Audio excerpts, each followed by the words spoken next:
Buenas tardes, queridos amigos y amigas. Gracias por estar ahí un jueves más en este programa que pretende ser el de ustedes, Las Verdades del Barquero en Clave Canaria de Canal 4 Televisión Telde. Hoy es jueves día 31 de enero de 2019 y son ahora mismo pues las 19:03 de la tarde.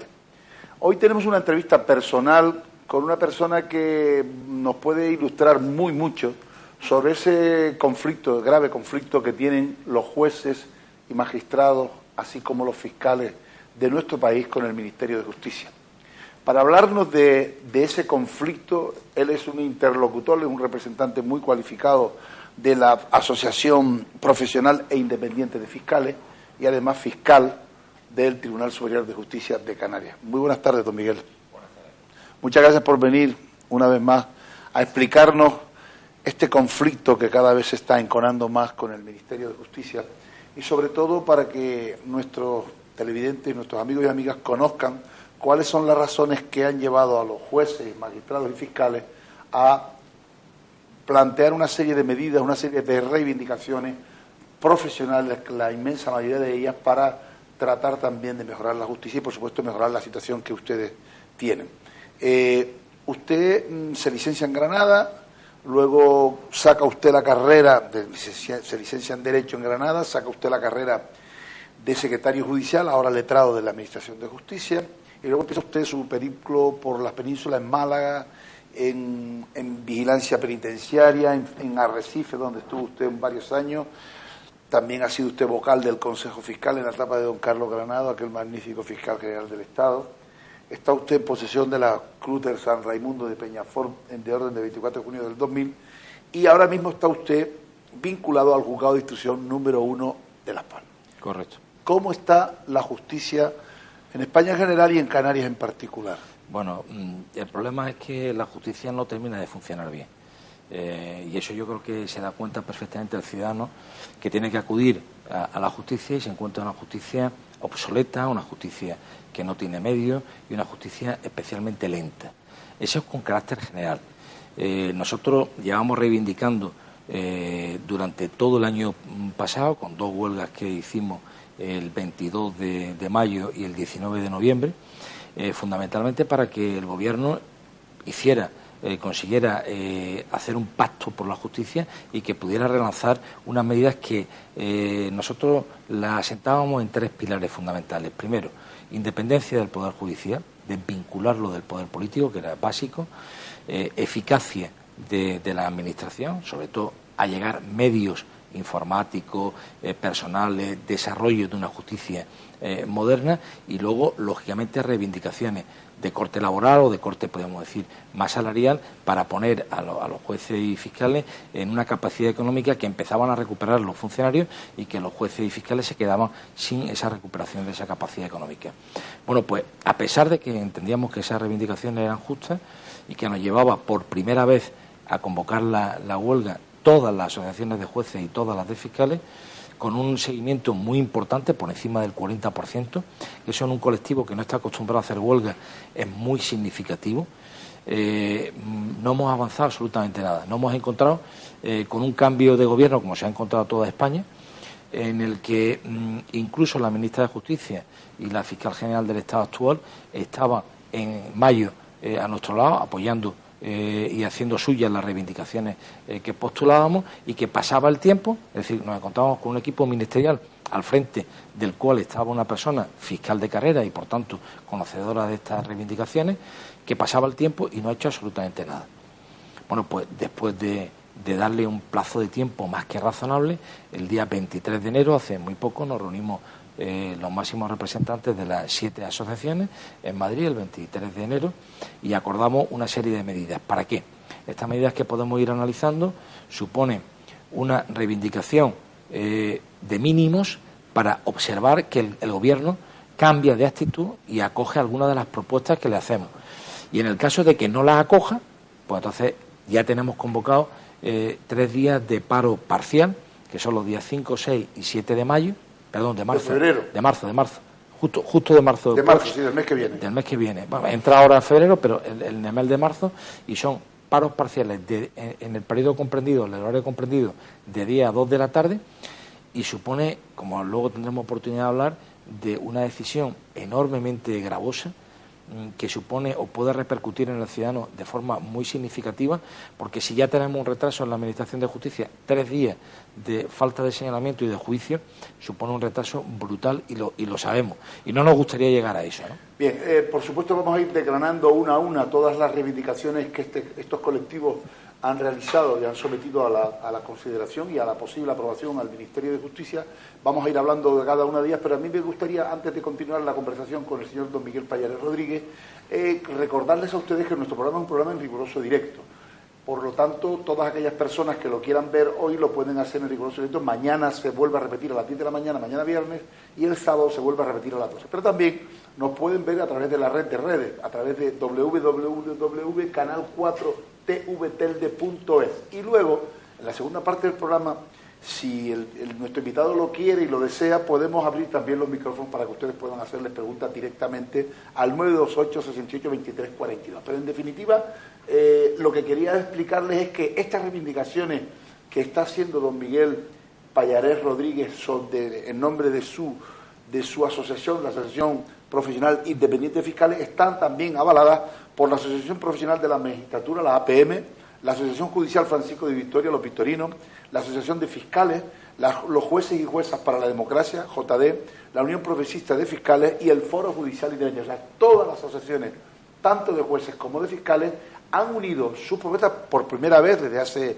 1 o 2 años, se han unido para reivindicar conjuntamente, y eso le da una fuerza y un poder terrible, para reivindicar toda esta serie de cuestiones que él nos va a ir declarando poco a poco. Aquí lo lamentable, y tengo que decirlo antes de empezar el programa, es que precisamente la fiscal general del Estado y la ministra de Justicia, que es fiscal también, cuando comenzaron estas reivindicaciones y que estaban totalmente de acuerdo, una vez que han pasado a los cargos de fiscal general del Estado, en el concreto, y sobre todo el ministro de Justicia, que es la que tiene que resolver estos temas, pues están dando largas a estas asociaciones para no poner en marcha estas medidas que, como ustedes verán, son casi todas asumibles, pero además no solo son asumibles, sino que son justas para mejorar la calidad y el servicio público de la justicia, que, como saben ustedes, es uno de los pilares básicos de cualquier sociedad democrática. Ustedes en los anteriores paros hicieron una serie de reivindicaciones, creo que fueron más o menos unas 14. Que además de esas siguen vigentes, ¿no, don Miguel? Esas siguen completamente vigentes y estas no sustituyen. ¿Las podemos recordar telegráficamente, por favor? Vamos a ver, eran fundamentalmente, para no cansar al telespectador, se cimentaban en 3 pilares básicos: independencia del Poder Judicial. ¿Cómo se refuerza la independencia del Poder Judicial? Pues lo que proponemos es que el Consejo General del Poder Judicial, que como saben se compone de 20 miembros, los 12 que tienen que ser de procedencia judicial se eligieran por los jueces. Es decir, desapoderar al legislativo de la facultad de elección de todos los vocales del Consejo General del Poder Judicial. Recientemente, el informe de transparencia nos vuelve a situar en los países más bajos de transparencia en cuanto a corrupción de la Unión Europea. Y ya nos lo han dicho, es decir, hace falta no solamente ser independiente, sino además parecerlo. Y lógicamente con un sistema donde todo el grueso de los 20 vocales del Consejo General del Poder Judicial los nombran los políticos, pues evidentemente no parece que sea el mejor sistema. Hacía falta también una transparencia en los nombramientos discrecionales. En los nombramientos discrecionales, como puede ser fiscal jefe de la audiencia provincial, fiscal jefe superior, presidente de la audiencia, todo este tipo de nombramientos deben estar mucho más reglamentados, con una baremación concreta y con una transparencia en cuanto a la designación. Para evitar arbitrariedades y amiguetes. Eso es. Nombrar a los amiguetes. Toda esa batería de propuestas iban encaminadas a conseguir una independencia del Poder Judicial. Luego, por otra parte, había otra serie de propuestas que hacíamos respecto a la modernización de la justicia, que suponía, primero, superar el partido judicial, hacer tribunales de instancia, racionalizar los recursos, mejorar el sistema informático, dotar de una planta adecuada de jueces y fiscales a la población española, que está muy por debajo de los países de nuestro entorno. Todo eso daría lugar a una celeridad y un poner a la justicia en el siglo XXI. Y por último, lógicamente, una reforma que diera lugar a una mejora retributiva y una mejora de salarios de los propios jueces y fiscales, que, por ejemplo, todos somos necesarios en el servicio de guardia, en una guardia de 24 horas de un juzgado o de una semana en un juzgado. Pero lo que no tiene ningún sentido, y esto yo creo que lo puede entender el ciudadano, es que hoy día en España se paga las 24 horas de un juez de guardia, de un fiscal, exactamente igual que la del funcionario que está de guardia.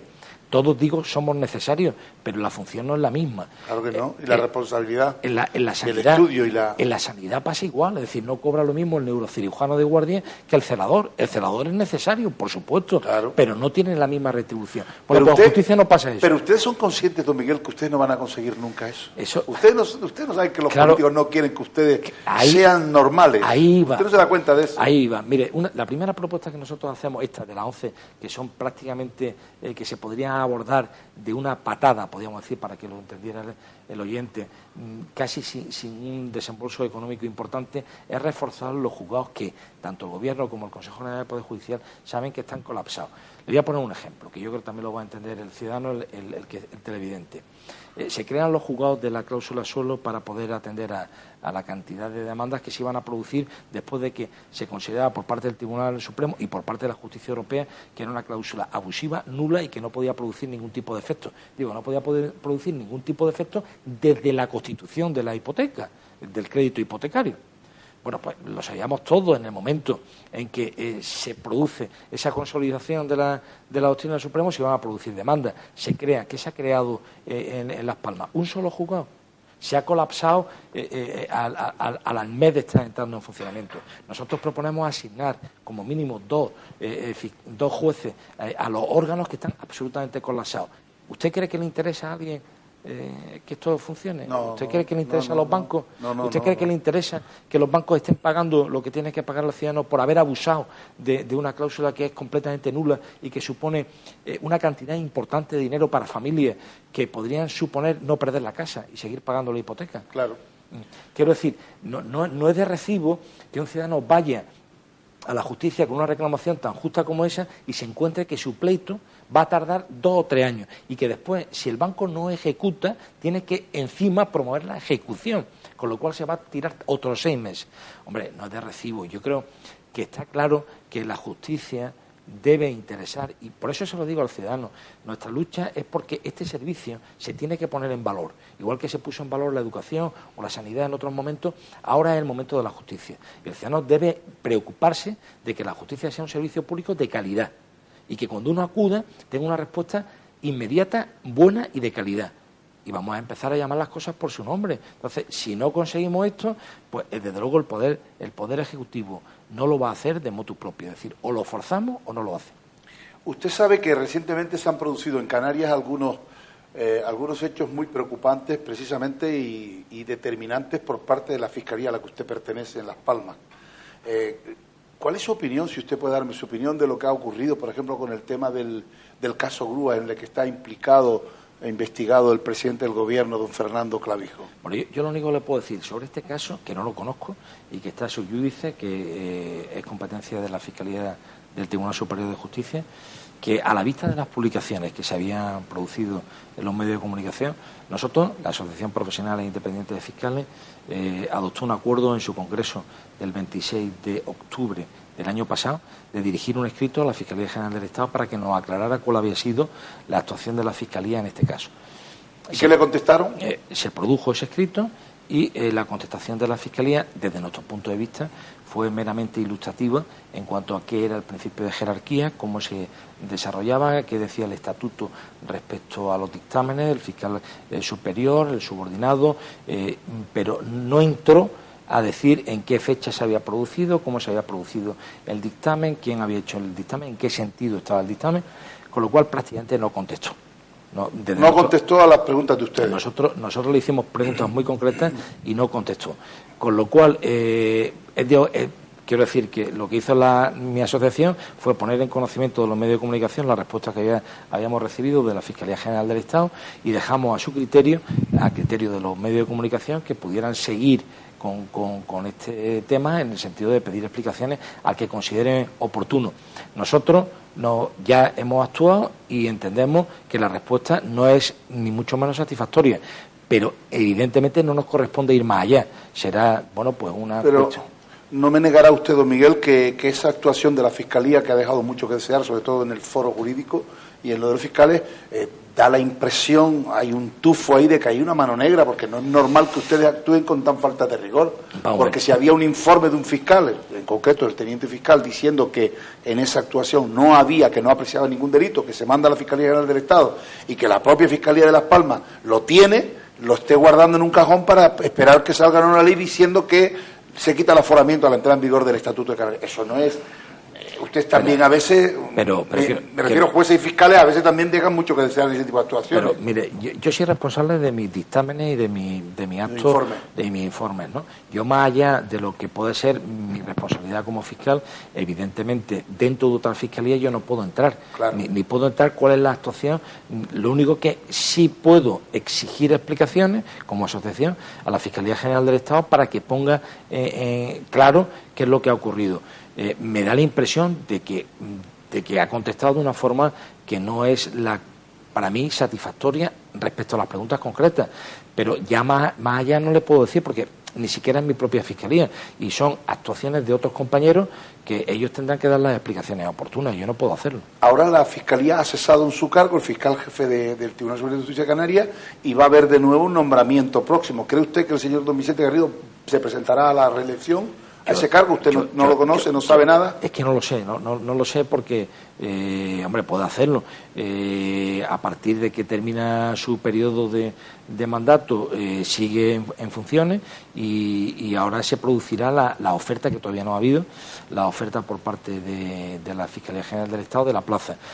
A esa oferta pueden concurrir cualquier fiscal, no solamente de Canarias, sino cualquier fiscal de España, que tenga 15 años de antigüedad y que sea de segunda categoría. Pues hay bastantes personas. ¿Usted sería algún candidato? ¿Usted sería un buen candidato? Bueno, ¿lo ha pensado usted o no? Pero vamos a ver, esto no es cuestión de ser buen o mal candidato. ¿O usted lo tiene pensado? ¿Usted tiene pensado acudir a esa...? En absoluto. No, en absoluto. Vamos a ver, este tipo de nombramiento o este tipo de plazas van a pasar no solamente por el requisito legal de ser fiscal de segunda y tener 15 años, en mi caso son 26 años lo que llevo en la carrera. Usted lo cumple perfectamente. Sí, pero ese requisito es, podemos decir, sine qua non, ese hay que cumplirlo. Pero luego, evidentemente, tiene que pasar la criba del Consejo Fiscal y nosotros, por mucho esfuerzo que hicimos el año pasado para intentar tener alguna representación, y yo me presenté al Consejo Fiscal, no hemos obtenido absolutamente ningún vocal en el Consejo. Y bueno, pues la experiencia de uno que tiene ya en esto, pues da lugar a que, habiendo candidatos de alguna de las otras dos asociaciones, que es la EFE y la UPF, pues evidentemente las posibilidades para nosotros son nulas. Se habla de que tiene muchas cartas en este tema el señor fiscal anticorrupción, don Luis del Río. Hombre, ¿Cree usted que puede haber cambio en la Fiscalía de Canarias? ¿O? Hombre, don Luis del Río es de la UPF y reúne los requisitos objetivos para poder aspirar al cargo. Ya le digo, primero hay que convocar la plaza y luego los candidatos. Yo me imagino que estará dentro de sus planes, pero no lo sé porque tampoco he hablado con él, es decir, no lo sé. Pero me imagino que será una de las posibilidades más plausibles que pueda producirse. Ustedes, cuando el fiscal superior, en este caso el fiscal del TSJ, les da una instrucción o una orden, tienen por el principio de jerarquía cumplirla estrictamente. Bueno, en este caso nuestra carrera se rige por lo que es el superior jerárquico inmediato. Sí. Entonces, en mi caso, por ejemplo, mi superior jerárquico inmediato es el fiscal jefe de la Audiencia Provincial. Y el fiscal... ¿Quién es? Que es Beatriz Sánchez.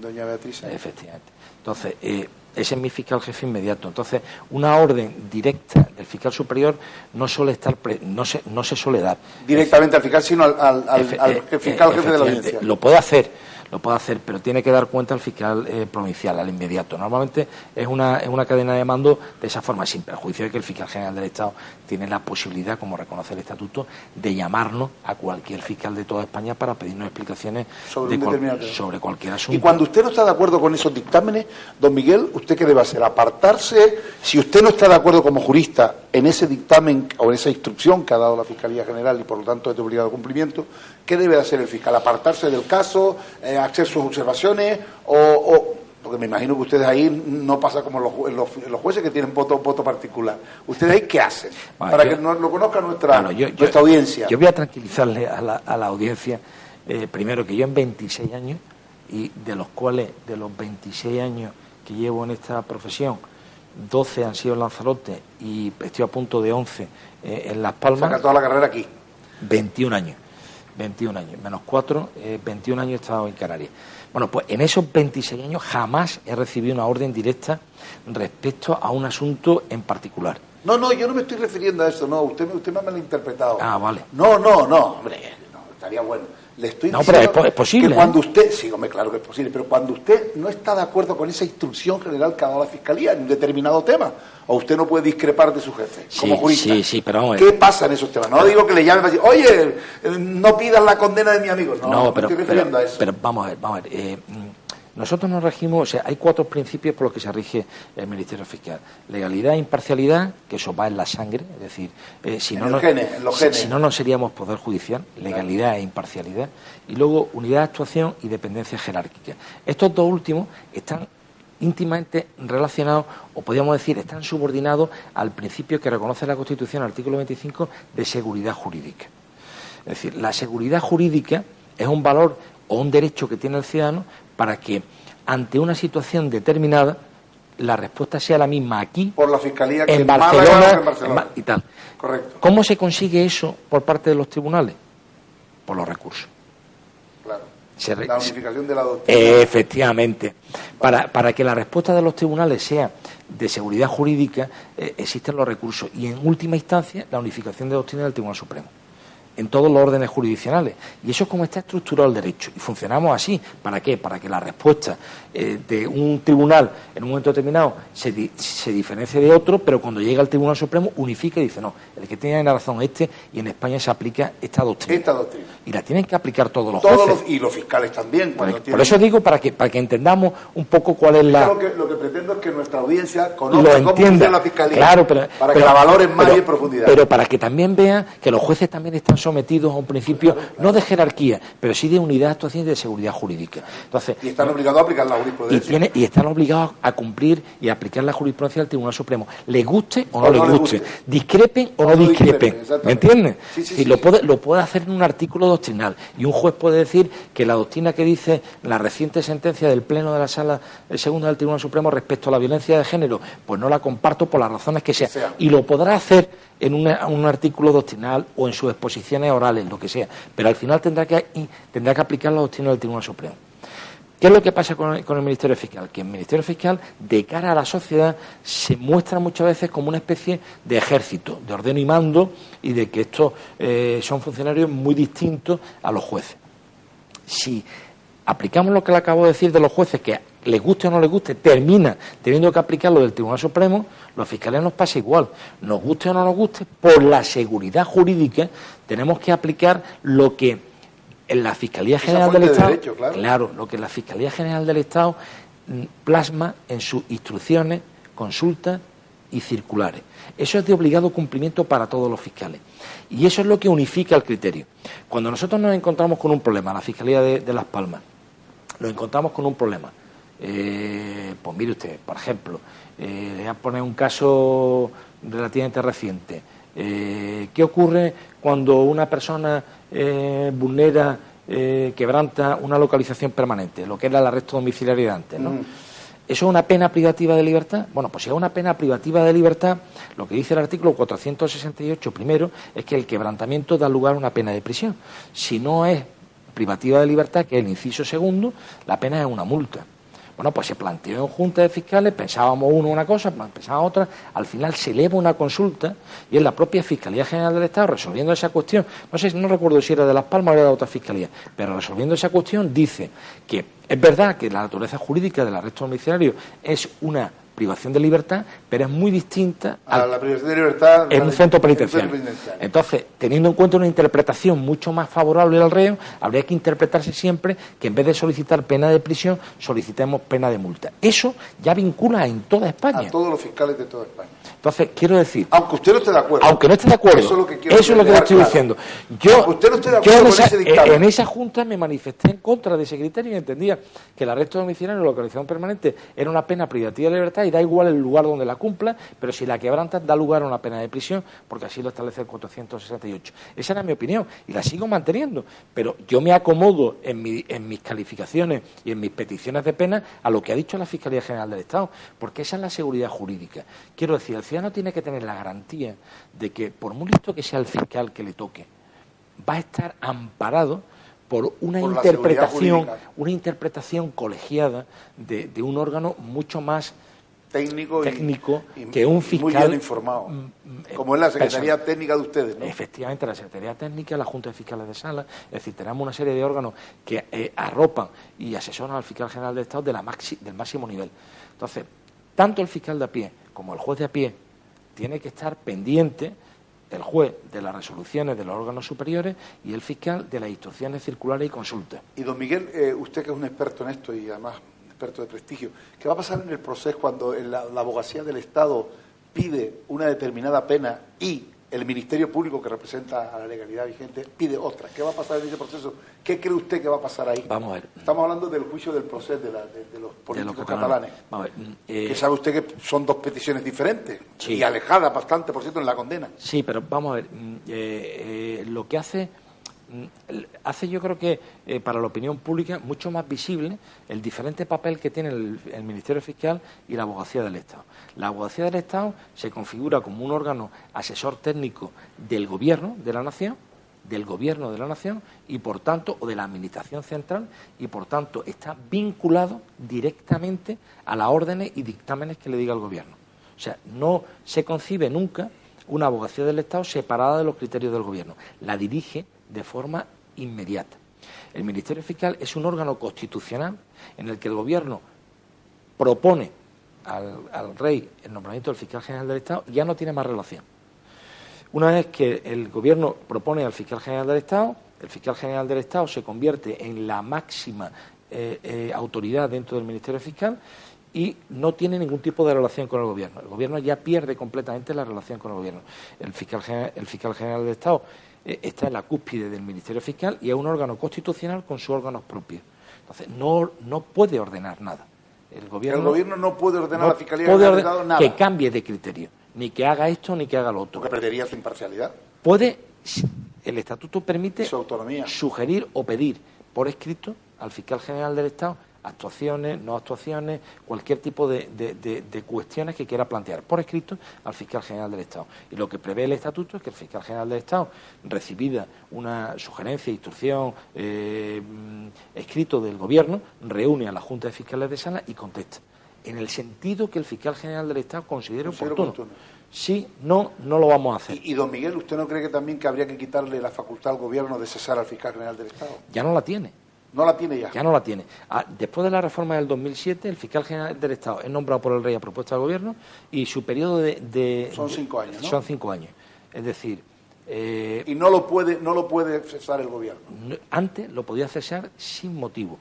Ahora hay unas causas de cese tasada que están en el propio estatuto, creo que en el artículo 28, en el que se establece, pues incapacidad, enfermedad, falta de cumplimiento de los deberes más inherentes, más graves, y podríamos decir, esa apreciación última que le estoy diciendo, faltar al cumplimiento de los deberes y tal, será apreciado por el Consejo de Ministros. Claro, si nos vamos a la literalidad del precepto, el Gobierno tiene la llave para, en un momento determinado, forzar un cese,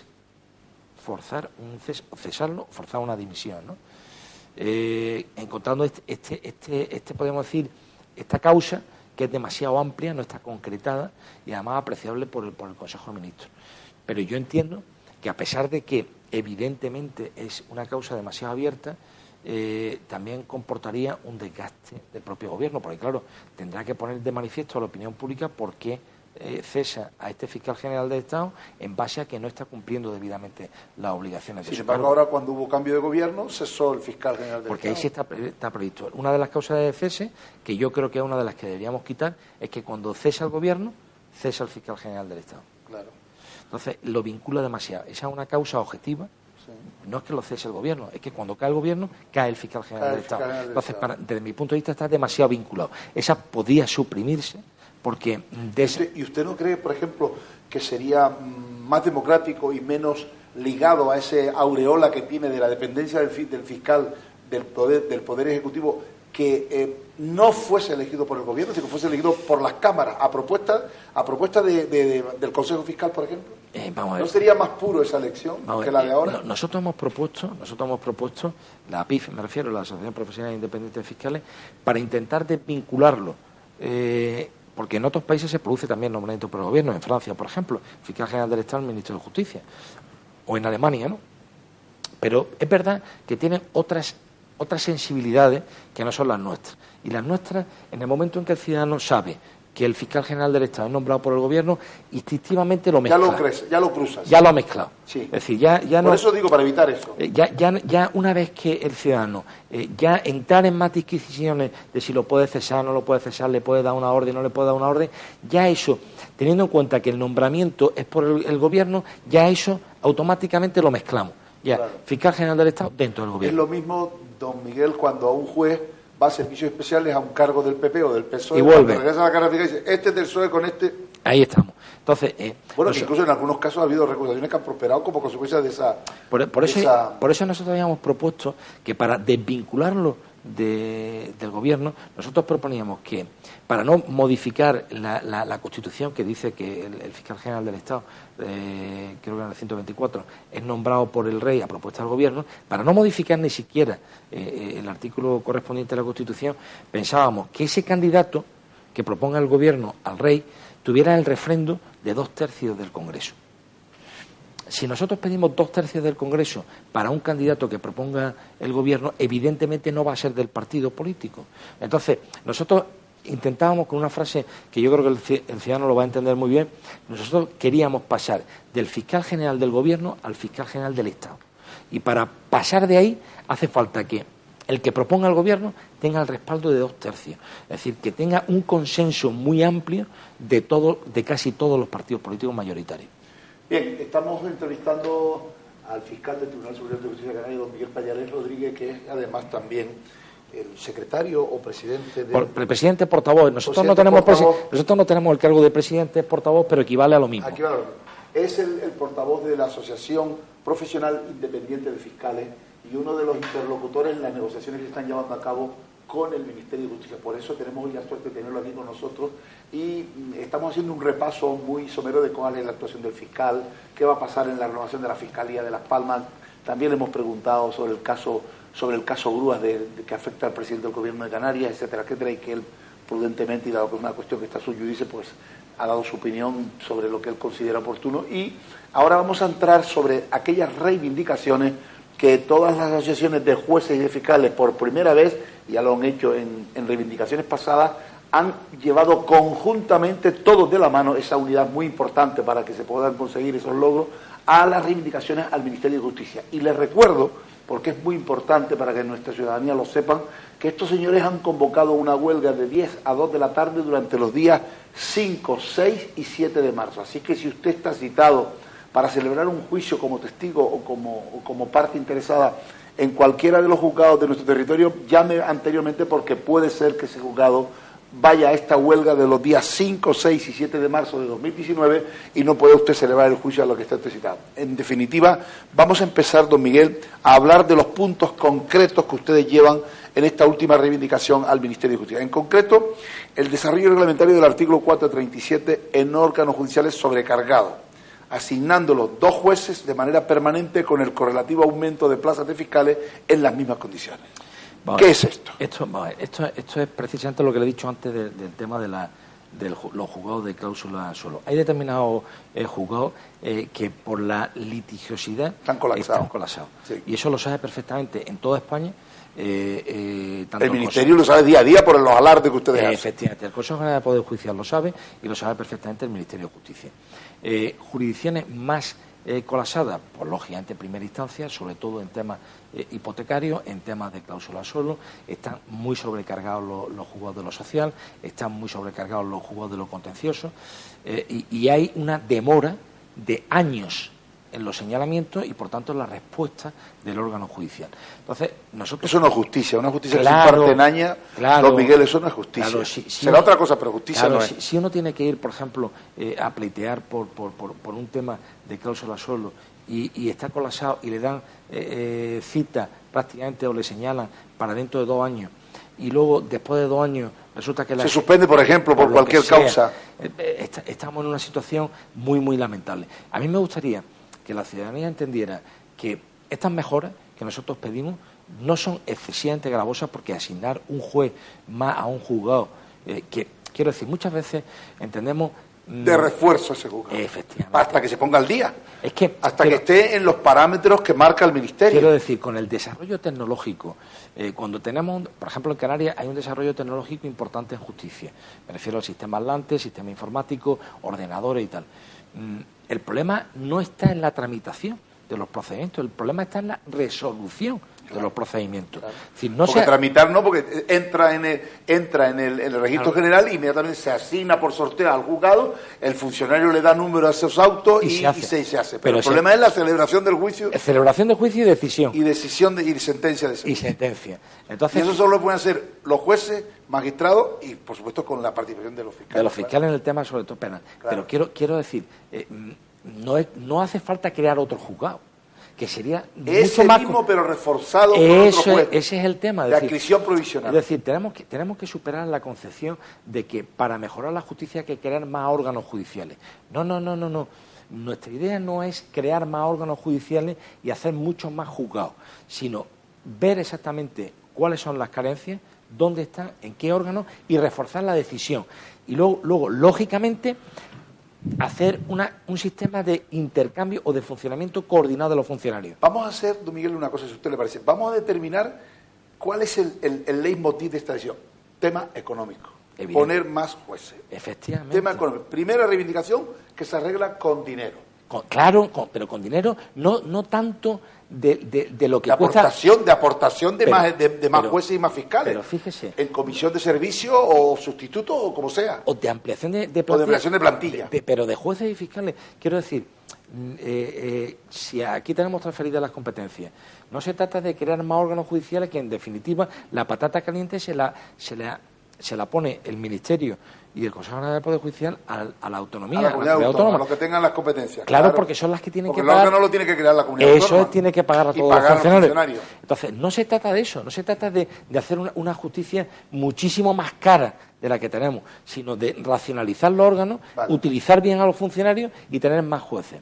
Bien, vamos a pasar rápidamente, porque tenemos que irnos a publicidad y al descanso. Vamos a pasar rápidamente a la derogación urgente del artículo T24 de la Ley de Enjuiciamiento Civil, recurriendo al Real Decreto Ley si es necesario, evitando casos de impunidad en los casos de corrupción como los de Murcia y Granada. Esto se trata de que este artículo obliga a que en un determinado plazo la instrucción, e incluso creo que es la propia resolución del caso, esté determinada en una serie, creo que lo máximo son 18 meses. ¿Es así, don Miguel? Vamos a ver, el 324 cuando lo modifica, se modifica hace ya año y pico, lo que establece un periodo de tiempo máximo para la instrucción de 6 meses. ¿De 6 meses? 6 meses. ¿En todo tipo de juicios? Excepto en los procedimientos de sumario, que son los que tienen pena a partir de 9 años de prisión. Es decir, la inmensa mayoría de los procedimientos, salvo sumario o tribunal de jurado, están sometidos a 6 meses de duración. Hay posibilidad de conseguir 18 meses si se declara compleja la causa, o algunas prórrogas antes de que termine el plazo. ¿Pero qué es lo que ocurre? Por razones excepcionales, claro. Claro. ¿Qué es lo que ocurre cuando no se producen esas situaciones excepcionales o de complejidad, que tampoco está descrita, pero entra dentro de la discrecionalidad del órgano? Se se pueden producir situaciones en las que no nos da tiempo en 6 meses. ¿Y hay que poner en libertad provisional, por ejemplo? No, o que se archiva, o se sobresee, o se dicta una sentencia absolutoria. Por ejemplo, un caso de narcotráfico o un caso de corrupción grave. Mire, un tema, por ejemplo, como es el menudeo de drogas. Nosotros no disponemos, el Instituto de Toxicología no nos entrega el análisis de drogas a los 6 meses. Tarda más tiempo, está colapsado. En un tema de abuso sexual de un menor, cuando el menor se tiene que someter al Instituto de Medicina Forense para determinar una pericial psicológica, la verosimilitud del testimonio del menor, tampoco lo hacen 6 meses, porque hay cola en eso. Es decir, la instrucción, nosotros no queremos que dure mucho, pero es que no depende de nosotros. Es que hay determinadas cosas que no se hacen en 6 meses. Que no las podemos hacer nosotros. Si usted quiere 6 meses, créeme mucho más Instituto de Medicina Legal, mucho más temas forenses y créeme más Instituto de Toxicología. Es que es así. Bien. Señores, hemos llegado a la finalización de nuestra primera parte del programa. Son ya las 8, casi las 8 menos 42 minutos, y vamos a pasar a la publicidad, pero les recuerdo que nuestro programa va a continuar en la segunda parte, los 3/4 de hora que nos quedan, y va a estar mucho más interesante que la primera. Así que, por favor, no se lo pierdan. Hasta dentro de unos breves minutos. Gracias.